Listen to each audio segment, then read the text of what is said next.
El día de ayer estábamos viendo, a punto de comenzar a ver los viajes de exploración. Por ahí nos quedamos según la bitácora. Vamos a ver. Les comparto diapositiva entonces para ver ese tema número uno de la unidad 2, llamado la Sociedad Europea y los viajes de exploración y descubrimiento. Y específicamente vamos a ver una breve síntesis de los cuatro viajes de Cristóbal Colón. Tengo unas curiosidades. Permítame colocar por acá. Em, la idea es que podemos ver una síntesis de dónde salió Cristóbal Colón en cada viaje, qué descubrió, ¿verdad? Y cuándo regresa a España, para tener más o menos idea del tiempo que le dedicó, ¿verdad? A la exploración. Eso nos va a ayudar a entender también por qué es que también no abordaría gran territorio americano. Eh, Porque cuando mucho, bordeó solamente Centroamérica hasta Venezuela. Es lo más extenso que pudo haber recorrido. La palabra ventana, Angie, la palabra ventana. Entonces vamos a ver una breve síntesis de cada uno. Lo primero que hay que decir es que en el primer viaje sale de Portugal, no sale de España. Había conseguido las embarcaciones allá, así que sale de Puerto de Palos, ¿verdad? Todo en minúscula siempre. Puerto de Palos, el año 1492, 3 de agosto. Baja por las islas de las Antillas y va en línea recta de manera horizontal, intentando bordear.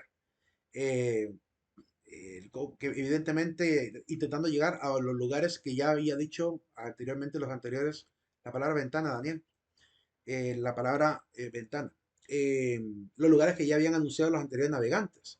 Así que se arriesga, ¿verdad? Un largo trayecto, si se fijan en este mapa se logra ver un largo trayecto, quizá habría llegado más rápido hacia el sur, a las islas, por lo menos de Trinidad y Tobago, ¿verdad? Por lo menos a la isla de Guadalupe. Pero no, llegó a una isla del norte, cerca de la costa de Florida, llamada Guanajaní, ¿verdad? En aquel momento se le llama así y pasa a ser el nombre de la isla de San Salvador posteriormente. Dime, Amy, Liz, buenas tardes. Disculpe, ¿cuál es la contraseña? la palabra ventana. ¿Ventana? Ventana, sí, tal cual, ventana. Ok, ok, ok. Bien, entonces descubre Guanajaní el 12 de octubre y luego pasa a la isla de la Española. Bordea todo lo que sería la costa de lo que hoy en día es Cuba, ¿verdad? Y después llegaría a la Española, ¿verdad? El 4 de enero de 1493. Básicamente estuvo un año, menos de un año, realmente aquí en América. La intención no solamente era venir a pasear, la intención era dejar a gente aquí en América fundando la primera colonia. Por eso es que van a tener que echar mano de una de las embarcaciones, que es la Santa María, van a tener que despedazar el barco, ¿verdad? Y utilizar la madera para empezar a construir siquiera unas pequeñas casitas para los que van a quedar encargados de la zona. La intención es también hacer la paz también con los pueblos que están ahí, los caribes que se encuentran por ahí. Luego regresa a Lisboa el 4 de marzo de 1493. Importante mencionar que es también Portugal, ¿verdad? Como le digo, la teoría de que probablemente él haya sido portugués suena un poquito más coherente, ¿verdad? Con respecto a las anteriores hipótesis. En este viaje, pues trae las tres embarcaciones famosas, ¿verdad? Son unas embarcaciones llamadas la Nao, llamada la Santa María, que originalmente era María la Galante, ¿verdad? Que pidió, obviamente, en alquiler a Juan de la Cosa, de la zona de Cantabria, España. Esta es la nave que venía capitaneando Colón, ¿verdad? Es se le llama nao, a diferencia de la carabela, es una diferencia muy simple. Las naos son barcos de carga, son un poco más altos, más amplios, ¿verdad? Más lentos también para la navegación, resistente claramente también en alta mar. Mientras que las carabelas, las otras dos solo son carabelas, que es la Pinta y la Niña, ¿verdad? Estas son más largas, son más veloces, ¿verdad? No están hechas prácticamente para la parte de cargamento, cuando mucho de transporte de humanos y unas cuantas cargas, por lo menos para la alimentación misma. Estas son las carabelas que venían con Colón, también la niña, capitaneada por uno de los tres hermanos Pinzón, ¿verdad? Vicente Yañez, en este caso capitaneaba a 26 hombres en esta embarcación. Y la Santa María, y la Pinta, perdón, que es la embarcación donde venía probablemente Rodrigo de Triana, ¿verdad? Algunos dicen que el nombre de él es Rodrigo Pérez Acevedo de Lepe, ¿verdad? Que anteriormente era el lugar de Triana, ¿verdad? Otros dicen que se llamaba Juan Rodrigo Bermejo, así que no se pueden de acuerdo los historiadores al respecto, pero sí suena a la mayoría de libros el nombre de Rodrigo de Triana. Incluso hay en uno de los viajes de Colón, Dos de las embarcaciones traían el nombre de Rodriga y el nombre de Triana. Entonces, probablemente ese sea el nombre oficial. Aquí venían 24 hombres, 20 metros de largo, 7 metros de ancho prácticamente. Venía él en la parte de la torre de vigía, ¿verdad? En esta asta principal llamada la verga de Gavía, así se le llamaba en las embarcaciones. No era fácil venir ahí, ¿verdad? A veces incluso se dice que mandaban a los marinos de castigo a esa torre vigía, porque claramente había que aguantar viento, sol, ¿verdad? Ha de sentirse feíta la marea también ahí, ¿verdad? Entonces no debe ser nada, nada agradable estar ahí. Pero sin embargo, a él le tocó, ¿verdad? Divisar por primera vez la isla de Guanajani. Y se le llama así, verga de Gavía. Quizá por eso es que esta frase, ¿cómo se llama? Soez, que hoy en día se utiliza, ¿verdad? De vete a la, ya saben dónde, venga de esta cultura de la navegación, ¿verdad? De que era un castigo mandar a la gente ahí, ¿verdad? A esa torre de la cola, que llamaban, bueno, la cajita se llamaba la cola, ¿verdad? En la torre vigía, ¿verdad? En el mástil principal, llamada verga de Gavía. Pero claramente los barcos tenían diferentes tipos de astas, que se le llamaba verga de trinquete, ahí aparece la verga mayor, entonces verga de gavía. Entonces, claramente, esos nombres de embarcaciones y se quedaron en el vulgo, ¿verdad? Como malas palabras para maltratar a las personas. Ahí está Rodrigo de Triana en una de las esculturas con la palabra tierra en la parte de abajo. Estos son los tres hermanitos Pinzón, ¿verdad? Martín Alonso Pinzón, Vicente Yáñez y Francisco. Dime, Diego, Profe, ¿cuál es la contraseña? No sé si me escucha. la palabra ventana. Ah, ok. Ok, prosiguiendo. Segundo viaje de Colón. Sale en este caso ya de España, de Puerto de Cádiz, 1493. Siempre pasaban por las Islas Canarias. Ya les diré por qué. Bueno, mejor les digo desde ahorita. De hecho, aquí se nota un poquito el por qué. Eh, Ayer me preguntaba una estudiante del mediodía, me hizo la pregunta en la noche, Lick, ¿en qué lado de los mapas debe ir la rosa de los vientos? O la rosa de los puntos cardinales, pues, la estrella de los puntos cardinales, la estrella Rosetta.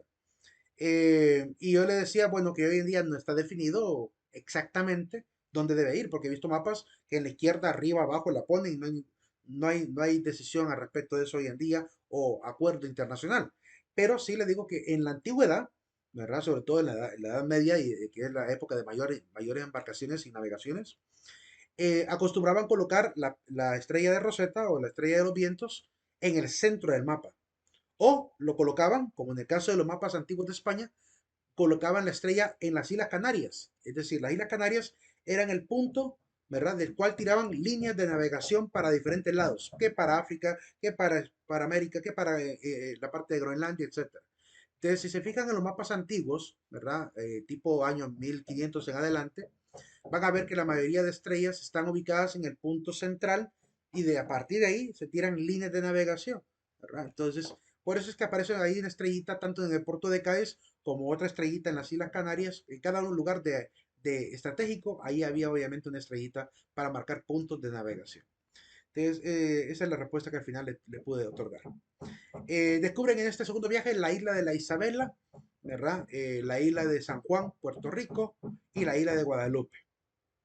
Regresa a España, al puerto de Cádiz siempre, el 11 de junio de 1496. Ya son 3 años lo que se tiró prácticamente viviendo en Santo Domingo, ¿verdad? Y navegando esas regiones. En este segundo viaje ya venía más preparado. Es que después del primer viaje, Colón lleva a España a algunos indígenas, lleva algunas frutas, ¿verdad? Especies de animales, seguramente hasta guacamayas, loros, llevaba para allá, para mostrar todo lo que se podía conseguir, ¿verdad? Así al sol azar la mano. Entonces, claramente, la gente se vuelve loca por saber que hay una nueva tierra de grandes comercios, de cosas bellísimas como esos animales y que pueden ir a traerlos, ¿verdad? Solo de agarrar, porque no hay dueño de nada, no hay rey, ¿verdad? Entonces, lo que pasa en España es que la mayoría de la gente, ¿verdad? Cercana a las costas, van a empezar a vender todas sus posesiones, ¿verdad? Van a comprarse embarcaciones y se van a alzar en aventura junto con Colón. Por eso es que para este segundo viaje ya no vienen solamente 4 naves. Bueno, de hecho ya no podía, pero no vienen 3 naves, porque la primera, la Santa María, ya había desaparecido. No venían ni siquiera las últimas dos, de la Pinta y la Niña. Venían 17 barcos en el segundo viaje. Según esta tesis de María Montserrat, llamada El segundo viaje, ¿verdad? De la Universidad de Valladolid, ella presenta en la página 162, en esta obra, de esta tesis del año 2000, los nombres de las 17 embarcaciones. Eran 15 carabelas y 2 naos, las que venían en esas embarcaciones, que son las siguientes. Están en esta tesis doctoral, ¿verdad? En la Facultad de Filosofía y Letras de la Universidad de Valladolid. ¿Cómo se llama? Y me presenta los nombres siguientes. La Santa María, que es otra embarcación con otro nombre, perdón, otra barca, siempre bautizada con el mismo nombre, pero otra embarcación. La Gallega, la Fraila, la Pinta, la San Juan, la Cartera, la Gallarda, la Gutierra, la Bonial, la Santa Clara o Niña, la Quintera, la Gorda, la Colina, la Vieja, la Prieta, la Triana y la Rodriga. Esas son las embarcaciones. Ahí están las dos barcas que les digo que tienen el nombre de Rodrigo de Triana. Rodriga y Triana. ¿Verdad? Nombres típicos, ¿verdad? Nombres culturales y apellidos de la familia, quizás, los que venían prácticamente nombrando cada embarcación. Tercer viaje, tercer viaje como que fuera Via Crucis. Tercer viaje de Colón. En este caso ya se va a un puerto que está más al sur de España. Se va a Sanlúcar de Barrameda, ¿verdad? Parte de ahí, de Sanlúcar de Barrameda, el 30 de mayo del año 1498. En ese momento decide irse más al sur todavía, ya no seguir la línea horizontal al occidente, sino arriesgarse un poco más a otras islas conocidas cercanas a África, ¿verdad? Luego de ahí se arriesga a venirse en manera horizontal, muy inteligente realmente Colón con eso de la navegación, ¿verdad? Es que se puede ver la expertise de su conocimiento de navegación en esto, porque cualquiera hubiera dicho, no, me voy por el mismo rumbo, marcada por las mismas rutas de estrellas y constelaciones. En este caso no, ¿verdad? Dijo, voy a ir más al sur y vamos a cruzar siempre en línea recta hacia el lado izquierdo. Pues astuta la manera de navegar y le hizo descubrir la isla Trinidad y Tobago, la isla de Granada también, en el año 1498. Y va a regresar a Puerto de Cádiz en el año 1500, 2 años prácticamente de navegación, ¿verdad? Prácticamente solo a cargar y ahí sí, a regresar, con algunos encargos. Para el segundo viaje de Colón, que la gente se arriesgó a venir en embarcaciones, pues cuando regresaba Colón a España, no le fue tan fácil el trayecto de regreso, me refiero a, pero no le fue tan fácil la llegada a España, el trato con la gente de la nobleza, porque miraban que era demasiado el costo, el tiempo y costo y el riesgo de venir a España quizá con los mismos productos de siempre que no eran tan enriquecedores, porque claramente la minería apenas estaba dando algunos pininos. Es decir, en ese momento los españoles no estaban haciendo la gran minería que digamos. Y cualquiera que les diga que el español se llevó todo el oro de América, cuidado, cuidado con esas teorías, porque la mayor cantidad de oro que se explota en América Latina va a ser no durante la época colonial, va a ser durante la época de las federaciones. Es decir, va a ser después de la época de independencias, los gobiernos que quedan en América, ¿verdad? En la época de José de Silo del Valle en adelante, empieza la explotación minera en Honduras, por lo menos aquí en territorio hondureño, hasta ese momento empieza la gran explosión minera, casi paralelamente igual en Estados Unidos, ¿verdad? Entonces es falso de que el español se robó todo el oro, porque mucho del oro que también había en América se lo van quedando familias poderosas, ¿verdad? Aliadas a las grandes también enclaves mineros que llegan a este país, ¿verdad? En los primeros años del 1800 a 1900. Así que no tiene que ver con Colón, ¿verdad? Ese supuesto saqueo que ocurrió en América. Por eso los españoles cuando les acusan de haberse llevado el oro, se ríen, porque si se hubieran llevado muchísimo oro, España sería una potencia mundial por encima de Inglaterra hoy en día. Sin embargo, no está a ese nivel, ¿verdad? Porque no hay tal oro. Y eso es realmente lo que a Colón le va a perjudicar. Porque si se fijan, para el tercer viaje ya no se trae las mismas 17 naves. Ahora solo venían 8 en la siguiente navegación. 6 buques y 2 naos, según la obra de Juan Eslava Galán, ¿verdad? Llamada Viaje por el Guadalquivir. El río Guadalquivir, la palabra probablemente viene de Al-Wadi Al-Kibir, que es el nombre que los árabes le daban a este río, y que se transforma en lengua castellana, pues a Guadalquivir, como siempre les gusta pronunciar mal las cosas, ¿verdad? Como los nombres de las películas. Y pues en este caso, este río es importantísimo porque es el río que conectaba la costa de la península ibérica hasta casi el centro de España, hasta Sevilla. Es el río de Sevilla que llega desde mar hasta allá. Y ahí, por ahí entraban los barcos, ¿verdad? Los barcos mercantes, para evitar a todos los piratas que estaban en las costas cerca de Cádiz, ¿verdad? Entre Marruecos y, bueno, toda la estrecha Gibraltar, ¿verdad? Entre Marruecos y Lúcar de Barrameda, perdón, de Cádiz y Lúcar de Barrameda, que quedaban cercanas a la costa africana, eh, era un peligro estar ahí, porque a cada rato llegaban barcos, incluso árabes, invadiendo, ¿verdad? Y también hay que contar los franceses, ingleses, holandeses y alemanes, que también están en aguas mar adentro, intentando interceptar los barcos españoles para poder quitarles lo poquito que llevaban. Y que si llevaban oro, mucho de ese oro incluso fue robado por Inglaterra, ¿verdad? Inglaterra y los reinos del norte. En ese momento venían 226 personas, ¿verdad? Así que poco a poco se va poblando América, ¿verdad? En este caso, los buques y las naos tenían los siguientes nombres. Permítame un segundito, Oscar, con tu micrófono, por favor. Bien. La embarcación de la Santa Cruz, de Santa Clara, Santa María de Guía, ¿verdad? Cuando le dicen Santa María de Guía es porque la barca que venía obviamente al frente. La Castilla, la Rábida y la Gaza. También estaba la Gorda y la Vaqueña, ¿verdad? Que son las últimas embarcaciones. De hecho, esa torre que está dibujada ahí es exactamente en Sevilla. Todavía está en pie, ¿verdad? Esa torre. Cuarto viaje de Colón. Cuarto y último viaje de Colón. Sale siempre de Puerto de Cádiz, 11 de mayo de 1502. Siempre pasa por el punto de acopio y quizás de tirada de líneas, ¿verdad? Que es las Islas Canarias. Se va a las islas conocidas del sur, ¿verdad? Hasta llegar al río, sube hasta Juana, que es la isla de Cuba. Decide irse en línea recta hacia abajo, ¿verdad? Muy inteligente también esa trayectoria, ¿verdad? Se va de línea recta y descubre las islas del Caribe, ¿verdad? Específicamente las islas de la Bahía y llega hasta el Golfo de Honduras, descubriendo prácticamente toda la costa centroamericana hasta el río Orinoco. Luego regresa a Sanlúcar de Barrameda 2 años después, ¿verdad? Este es el último viaje de Colón. Ahí bordeó prácticamente una gran parte del territorio central, pero aún así, ¿verdad? Colón va a morir sin saber que había descubierto tierra nueva. Es decir, él va a morir creyendo que había llegado a lugares cercanos a la India, pueblitos de la India, ¿verdad? Por eso incluso los historiadores de ese momento, como Antonio de Rey y Torrecillas, seguían llamándole las Indias a este territorio, como la obra Historia de las Indias Orientales, ¿verdad? Porque según creían ellos, habían llegado a la ruta comercial que habían prometido, ¿verdad? Hasta que llega Américo Vespuccio y se da cuenta, no, esto no es la India, ¿verdad? Ni siquiera coincide para nada con el territorio ni la cultura. La obra de Esther Alexandra Garber, bueno, es un artículo del periódico de La Tribuna del 9 de agosto de 2015. Ella tenía una página llamada Historia de Honduras, junto con su esposo, ahora fallecido, en paz descanse, el licenciado Rolando Zelaya Ferrera, que es historiador y tiene un libro importante, el libro que les platicaba al inicio de la clase que se llama Lecturas para comprender la historia de Honduras. Ella hizo un artículo donde menciona los nombres de las 4 naves que venían en ese último viaje. No es ni la Pinta ni la Niña de la Santa María. Eso solo fue en el primer viaje. En el último viaje es la Gallega, la Capitana, la Vizcaína y la Santiago de Palos. Esas son las 4 naves que venían en el último viaje con Cristóbal Colón.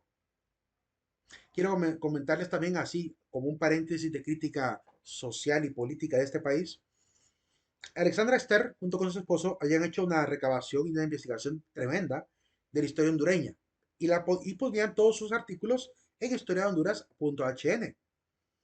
Creo que es la primera página que tenía ese nombre. Prácticamente perdieron excelente nombre para una página de historia de Honduras. Un nombre muy obvio, ¿verdad? Y muy fácil de recordar.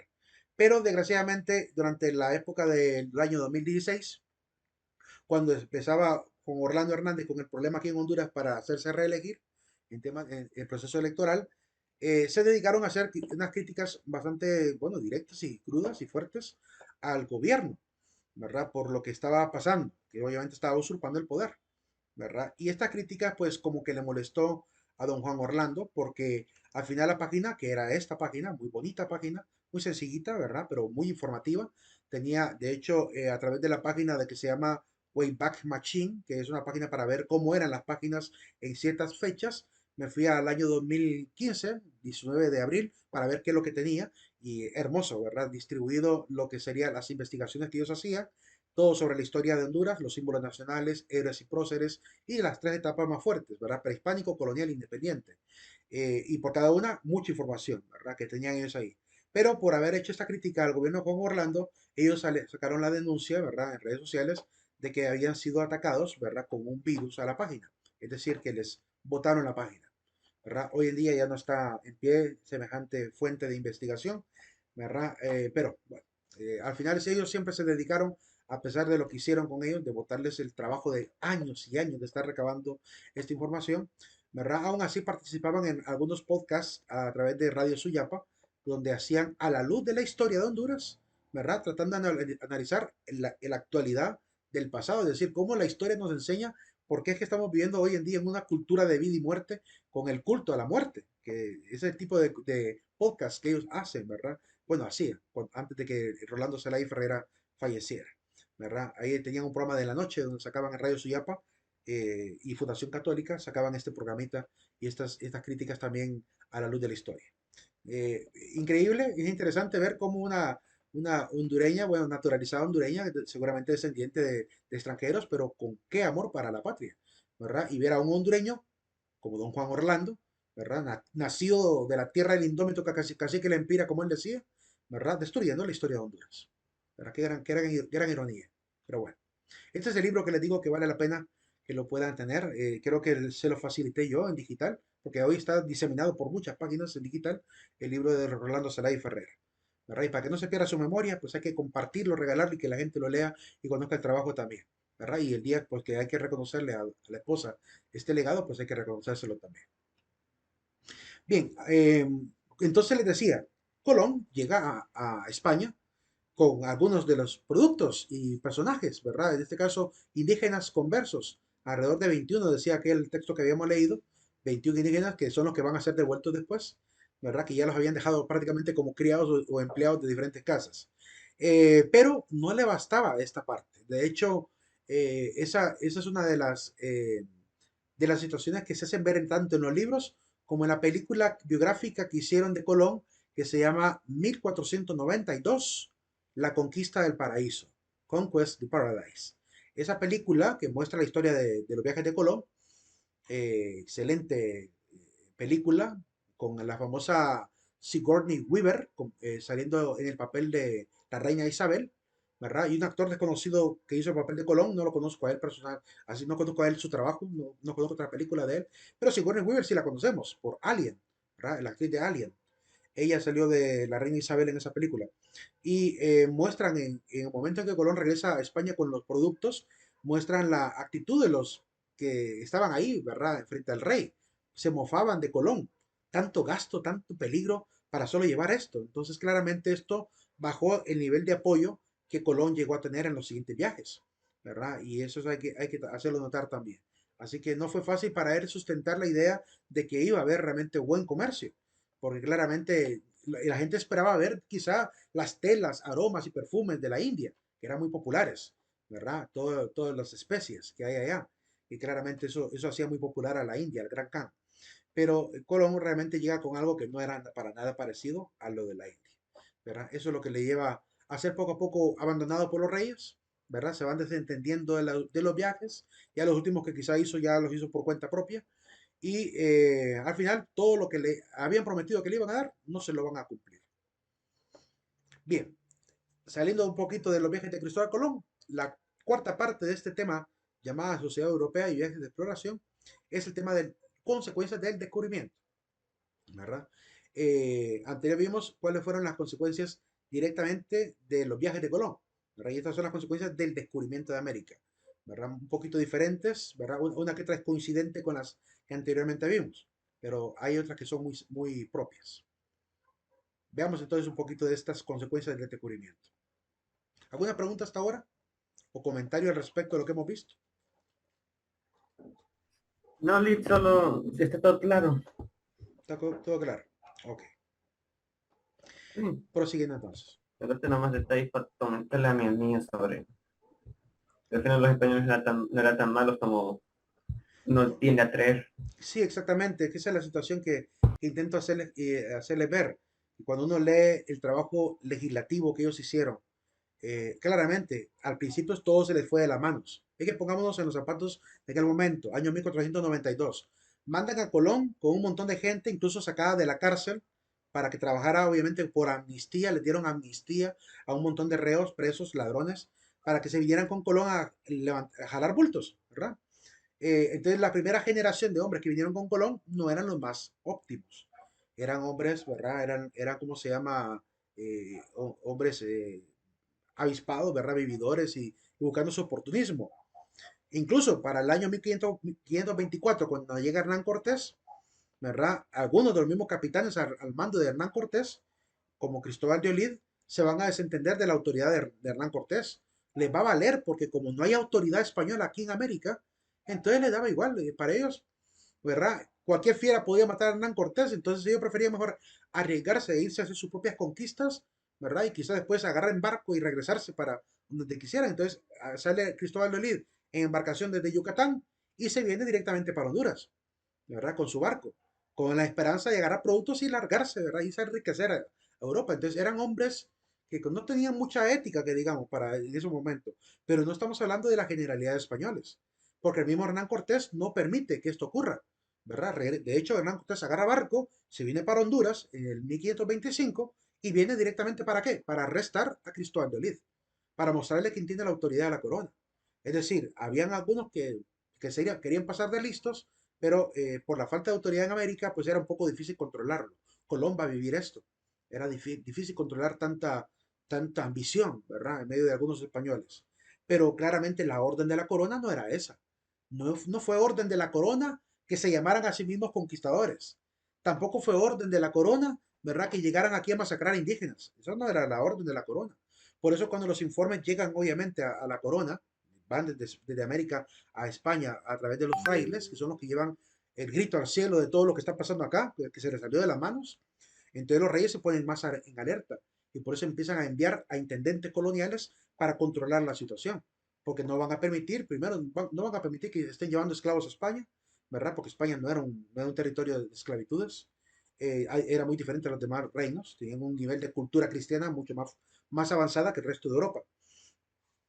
Razón por la cual, por el mismo derecho cristiano, ¿verdad? De la dignidad humana y todo esto que enseña la iglesia, no hacían presos a los que eran culpables, pero no los esclavizaban, ¿verdad? El esclavismo no participaba España en esa parte.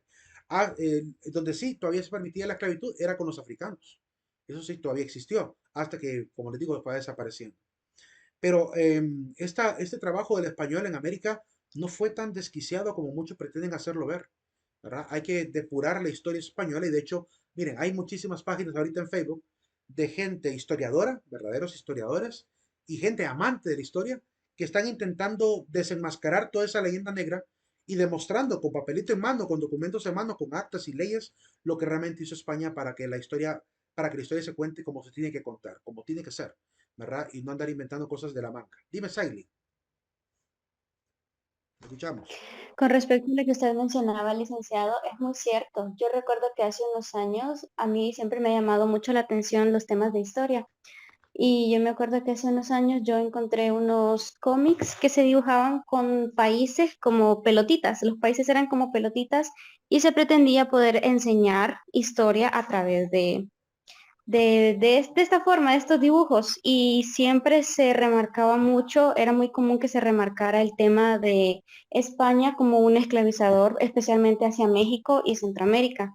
Entonces siento que eso nubla mucho la vista de lo que, como usted menciona, en realidad fue el proceso de colonización. Creo que en algún punto también eso me cegó a mí también porque yo también me puse en esa posición de pensar que todo lo que España había hecho había sido malo, pero el tener estas pinceladas de realidad es importante tenerlas presentes, muy importante porque no solamente aprendo yo, sino que también otras personas que son allegadas a mí, como mi hermano, que él por estar divagando así en internet volvió a encontrar estas pelotitas, estos cómics, y ahora ya con más información verídica, ya se pueden romper esos patrones y esos esquemas que solamente nos perjudican a nosotros también porque somos descendientes de España, queramos o no. Sí. Y es que, y mira que hay mucha gente muy tan honesta intelectualmente que, por ejemplo, hay un rabino muy famoso en TikTok que se llama Richard Gamboa. Mucha gente lo sigue, yo lo sigo a él también porque me gusta entender la cultura de Israel como él explica. Y en un momento él tocó el tema de España, ¿verdad? Tocó el tema de lo que España, por ejemplo, hizo con los judíos, que los expatriaba y si no los obligaba a convertirse al evangelio porque si no, no les permitía. Y él se grabó a sí mismo en una puerta famosa donde juzgaban a los judíos, a los judaizantes específicamente, aquellos que habían dicho, me hago católico, me bautizo católico, pero que después descubrieron que seguían viviendo con tradiciones judaizantes. Entonces fueron juzgados como traidores prácticamente de la corona, ¿verdad? Entonces él hacía reflexión sobre el hecho de que si hay, ¿verdad? Cosas buenas que se hizo en España, hay cosas también malas que se hicieron, cosas que nosotros entendemos como malas por nuestros valores contemporáneos, pero que para aquel momento eran legales. Es decir, bajo la óptica de la ley de aquel momento, era legal todo lo que se hacía. Y de hecho estaba aprobado por todos los funcionarios de la corona y la corona misma. Pero también él hacía ver pues, la importancia de estar obviamente consciente de qué momento histórico estábamos viviendo. Es un momento histórico en el cual, primero, no había Declaración Internacional de Derechos Humanos, no había ninguna ONU, no había nadie que velar, obviamente, era simplemente la realidad de un pueblo, de un reino específico, y que la única autoridad vigente en ese momento pues era el rey y los que él eligiera como jueces.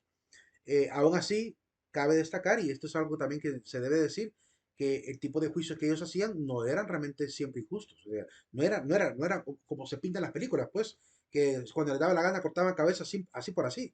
No, es que le hacían todo un proceso judicial a la persona culpable, lo llevaban a los tribunales, y si era culpable, pues era juzgado, dependiendo de la pena. Y a veces las penas iban desde las multas, cárcel, embargo o pena capital, que podría ser decapitación. Pero cada caso según su gravedad, ¿verdad? O sea, no era un hombre desquiciado como muchas veces se le representa, no que hay huellas de esta legislación, uno puede leer las leyes de estos pueblos y cómo ellos tratan de ser justos con todos, incluidos los indígenas, ¿verdad? Como ya hemos hecho notar. Pero es importante tener esto y sobre todo ahorita que seguimos viendo que hay una especie de lucha cultural contemporánea. Una advertencia que yo quiero hacerles es, tengan cuidado con los documentales de historia que supuestamente hace Netflix. Tengan mucho cuidado, porque Netflix tiene una agenda bien evidente, ¿verdad? Primero de homosexualizarlo todo, segundo Conexión con Cleopatra. de hacer ver, o como hicieron con Cleopatra, de dar así como ellos le llaman whitening al lavado o white washing, le llaman ellos, al hecho de blanquear personajes de la historia, ellos critican esto, pero ellos también están haciendo lo contrario, lo proporcionalmente opuesto, que están volviendo negros a personajes que no eran negros. De claramente es algo que es una jugada cultural que están haciendo, por lo cual, cualquier documental, incluso hay un documental que hicieron ellos de Hernán Cortés, una serie de capítulos sobre llamada Hernán, así se llama la serie. Hay que tener cuidado. Hay que tener cuidado cómo lo narran ellos, porque claramente ellos lo van a narrar según como lo han intentado aprender en los blogs y en los medios de comunicación independientes y de manera informal de Estados Unidos. Pero el rigor histórico que realmente tenemos que respetarse, obviamente, es el rigor histórico de una investigación sensata, ¿verdad? Y no de suposiciones de gente que tiene una especie de odio irracional contra la hispanidad. Y miren, por Otro ejemplo, que... ejemplo de ¿Sí? Otro ejemplo de esta práctica que hace Netflix sobre guionizar todas sus producciones, aunque en teoría tienen que ser lo más apegada a la realidad, es la serie basada en la Fórmula 1 Drive to Survive, donde en teoría lo que hacen es resumir las temporadas y contar los sucesos más importantes, así como un documental. Ujú. Pero termina volviendo una novela, Sí. Es que hay que tener cuidado porque haciendo... es más que evidente que ellos viven del amarillismo. Continúe, Liz. Viven del amarillismo y viven del escándalo. Entonces, claramente una serie escandalosa por cualquier comportamiento que se considera comúnmente inmoral, pues ellos venden con eso. ¿Verdad? Es claro, entonces hay que tener cuidado. Incluso la manera como representan a Hernán Cortés, pareciera, yo vi el primer capítulo y pareciera que Hernán Cortés lo intentan representar como una especie de loco, sanguinario, ¿verdad? Y sin embargo, lo que nos dice la historia es que don Hernán Cortés es un hombre bien formado, ¿verdad? Bien educado en letras y en leyes. Y trató de ser un hombre muy justo en lo que pudo, ¿verdad? En lo más que pudo. Un hombre de buena escritura, ¿verdad? Ahí están sus cartas, ahí están sus obras, de lo que él escribía y que cualquiera puede ir a constatar la manera de pensamiento de este hombre, ¿verdad? Igual con muchos otros personajes.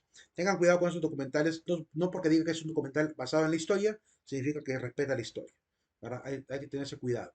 Y la gran ironía de lo que pasa en Estados Unidos con respecto a la historia de España es que, no sé si se han fijado, que hay un grupo, bueno, hay una línea de pensamiento llamado pensamiento woke, de despertar, ¿verdad? Supuestamente, que lo que hacen es querer ayudar a las minorías, como la cultura afroamericana, que ha sufrido mucha discriminación y eso está bien, defender su derecho a participar en todo, está perfecto.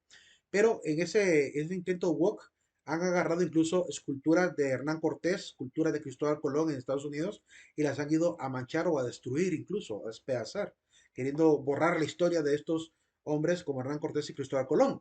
La gran ironía de esto, ¿saben cuál es? Que solo están destruyendo a los conquistadores europeos. Perdón, solo están destruyendo a los, conquistadores o expedicionistas españoles, pero no están destruyendo ninguna escultura de ningún colono de Inglaterra, de esos colonos que llegaron a Estados Unidos y empezaron a erradicar etnias, no a pelear con ellas y apartar a los líderes, a acabar con ellos, ¿verdad? Completamente, para poder moverlos más allá y más allá, empujarlos al centro de ¿cómo se llama?, de Estados Unidos, donde los van a ir prácticamente dejando refugiados. Eh, esa historia no la desprecian, ¿verdad? Entonces hay una gran ironía porque estos jóvenes quieren supuestamente salir revolucionarios, luchando contra el opresor del pasado, pero se olvidan de que toda su patria está fundada con opresores, ¿verdad? Y eso es algo que también es una, como dice el Papa, ¿verdad? Es una historia que no se quieren bancar, pero bien que les encanta atacar a los hispanos con su historia, ¿verdad? Y sus supuestos hombres sanguinarios, Cristóbal Colón, ¿verdad? Que lo más que hizo fue arrestar a españoles por estar haciendo lo indebido. Cuando uno lee las cartas de Colón, uno nota cómo él le pone la queja a los reyes de España, que les dice Colón que aquí algunos se han querido pasarte listos y de repente por pequeñas cosas inútiles cambian grandes joyas con los indígenas o les quitan alimento a los indígenas a cambio de cosas inútiles o cosas inservibles, ¿verdad? Que ¿cómo se llama? Con baratijas, ¿verdad? Intercambian grandes productos con el indígena, pasándose de listo. Yo ya le llamé la atención, dice Cristóbal Colón. Yo ya les dije que eso no está permitido y que no es obviamente inmoral, no es ético hacer esto. Entonces, vemos a un Colón preocupado por lo que el español intenta hacer con estos vividores que llegaron a América también junto con él, que se están queriendo pasar de listo en el comercio con el indígena. Entonces, Colón es un claro ejemplo de alguien que se da cuenta que no debe hacerse así, que no debe ser así de injusto con el indígena, ¿verdad? Pero de ese Colón ellos saben muy poco, ¿verdad? La gente que no lee, la gente que no ha leído sus cartas, no se entera ni siquiera el pensamiento de este hombre, y mucho menos de Hernán Cortés. Hablemos de las consecuencias, por tanto, del descubrimiento. Primer consecuencia, se acaban los mitos y leyendas de los monstruos marinos. Toda la idea de la tierra plana que ya dijimos se acaba, por fin. Las historias incluso de los mitos hindúes, también de la tortuguita y todo esto, se acaban. Pero no solamente el mito de la tierra, la forma de la tierra, sino también los monstruos. Como por ejemplo, desde la Biblia se menciona en el capítulo 40 de Job a un monstruo llamado el Leviatán. También menciona otro llamado el Behemoth, que algunos han identificado con un hipopótamo. Eh, y el Leviatán, que es una especie de monstruo marino, cuyas fauces sacan chispas, que de sus fauces sale fumarolas o humaredas, que es capaz de calentar con su aliento las aguas hasta hacerlas hervir, que su piel es coraza, ¿verdad? Llena de escamas como corazas, que es imposible atravesarlo con la lanza. Pues la gente que leyó el Antiguo Testamento, lo que estaba en la Tanakh, tanto judíos como la gente mediterránea, la gente de Egipto, que también tenía la traducción de esta Biblia, al leerla, pues creían en este monstruo que estaba en el fondo, creían quizás hasta del Mediterráneo o de cualquiera de los mares. Por lo cual, el temor al Leviatán era un temor evidente. Además del ave rock, que es un mito también griego, de una ave gigantesca que se raptaba a los barcos y se lo llevaba para alimento de sus crías, o el caso del Kraken también, que también está en la mitología griega, ¿verdad? Guardada. De hecho, espectacular la manera de la película Piratas del Caribe que muestra a este ser, creo que fue en la segunda parte, ¿verdad? Donde aparentemente muere Jack Sparrow, pero no sé, yo creo que sí murió al final y apareció en otro tipo de realidad, algo así. No sé cómo era la historia. Se mejora la cartografía. Los mapas que eran antes de la cartografía de la época de Don Américo Vespucio, los mapas intentaban de alguna manera alertar sobre los peligros del mar.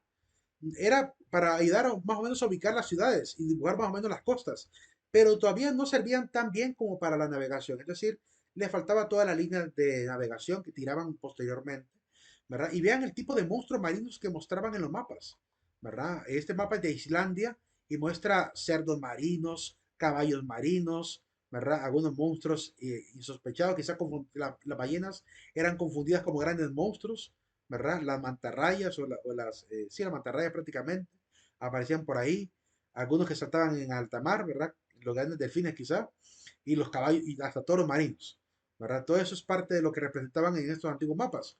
Posteriormente que se mejora la cartografía y se acaban estos mitos, pues los mapas se convirtieron en lo que realmente tenía que ser, cartas de navegación, que esto es lo que realmente pasa. Y aquí, por ejemplo, donde quiero mostrarles cómo, permítanme un segundito, aquí quiero mostrarles el mapa bueno, este mapa de América, bueno, de los dos continentes, de lo que se sabía y conocía de América, pero también lo que se conocía de España y África.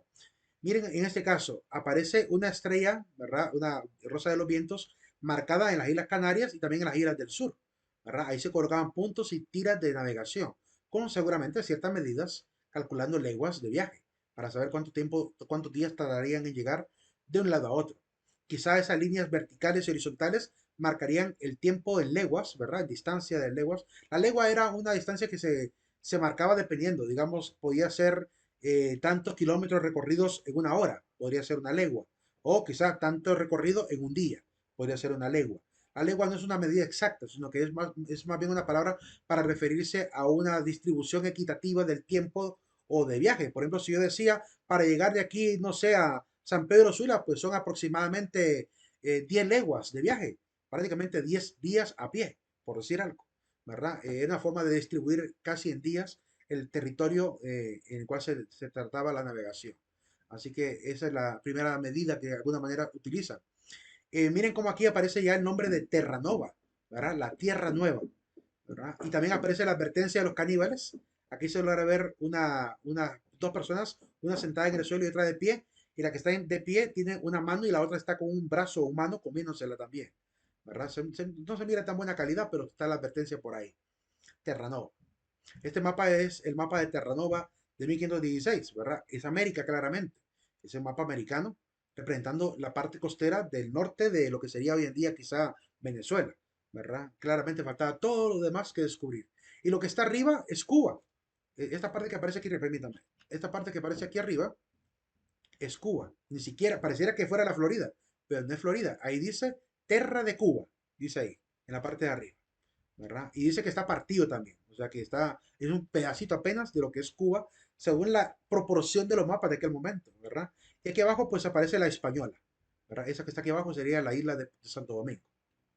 Entonces, pareciera que está dibujando las Antillas con la parte de Florida, pero en realidad ese parte de lo que sería Cuba en aquel momento. Muy desproporcionado el mapa, pero poco a poco se iban perfeccionando. Este otro mapa que muestra ya un poquito más proporcional el territorio, ¿verdad? Logramos ver aquí el Novus Orbis, el nuevo orbe, dice, ¿verdad? La ínsula atlántica, es decir, la tierra que está allá por la parte atlántica. Y aparece ahí Brasilia y aparece América, el nombre de América también, ¿verdad? Aparece en la parte de arriba Cuba, la isla La Española, ¿verdad? La isla de Jamaica, ¿verdad? Aparece la Tierra Florida, que ahora sí ya se conoce la parte de Estados Unidos, llamada Tierra Florida. Esta parte que parece que tuviera una especie de cabo, pues es el cabo del Golfo de Honduras, es el Golfo de Honduras, perdón, y lo que aparece en los pinos seguramente es el territorio hondureño. La parte de abajo no puede ser Honduras porque este es el lado de Veragua, y Veragua pues queda básicamente donde después será el Ducado de Veragua en Panamá, ¿verdad? Así que se refiere a este territorio que aparece marcado al principio sería más o menos Honduras, y abajo pues aparecería lo que sería la zona de Panamá. Pero la zona de Costa Rica. Costa Rica. Antiguo Ducado de Veragua. Y este mapa ya lo habíamos visto, ¿verdad? De 1507.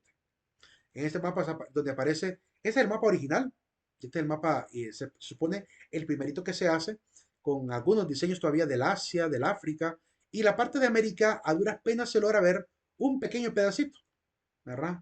Este mapa al final se vendió en subasta, ¿verdad? A través de la casa de joyería de Estados Unidos, la casa Christie, que se dedica a joyería. Ellos subastaron el mapa al final. No sé si anda cerca de $87,000 el costo de este mapa hoy en día. Este otro mapa, ¿verdad? Muestra incluso el Amazonas. Miren cómo dibujan ahí cómo el Amazonas se abre paso en medio de la tierra. Ya aparece un poquito más dibujada Centroamérica, Yucatán, un poquito más proporcional la tierra de México con respecto a la de Cuba y Florida, ¿verdad? Y se nota un poquito más. Aún así seguían apareciendo unos cuantos monstruitos, miren. Ahí salen algunos barcos y algunos monstruitos en la parte del mar, como caballos marinos y cosas por el estilo. Y grandes peces en la parte norte, ¿verdad? Incluso sirenas dibujadas ahí también. Siguiente consecuencia del descubrimiento de América. El mestizaje.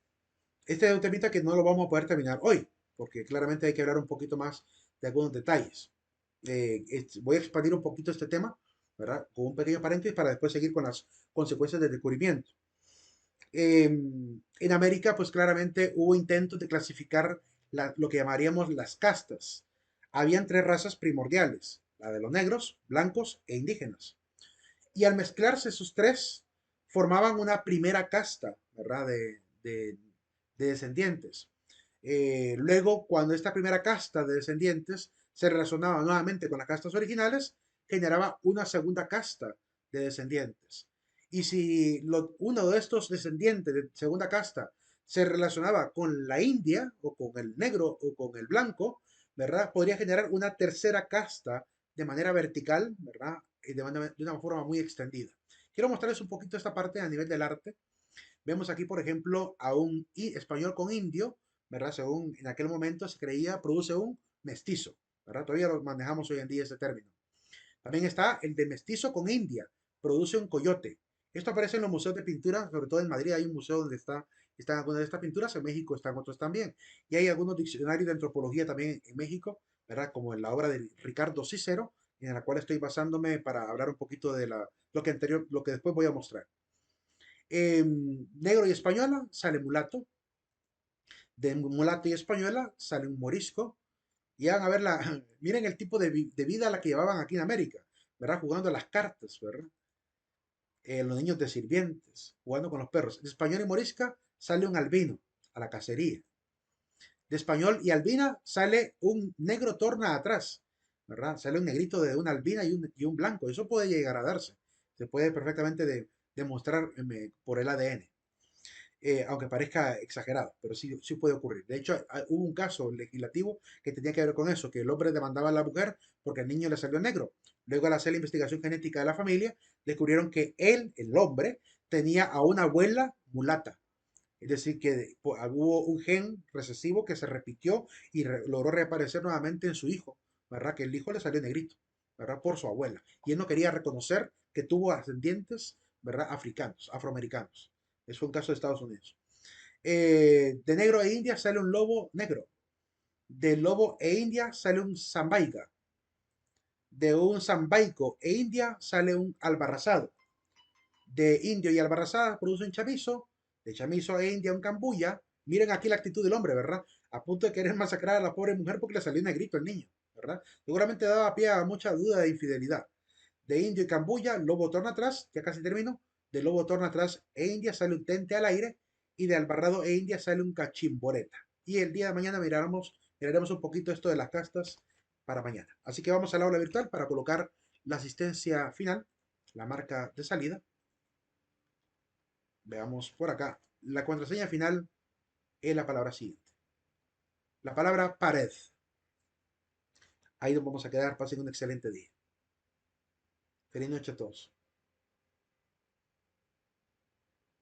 Feliz noche, Buenas Liz. noches. Feliz noche. Feliz noche.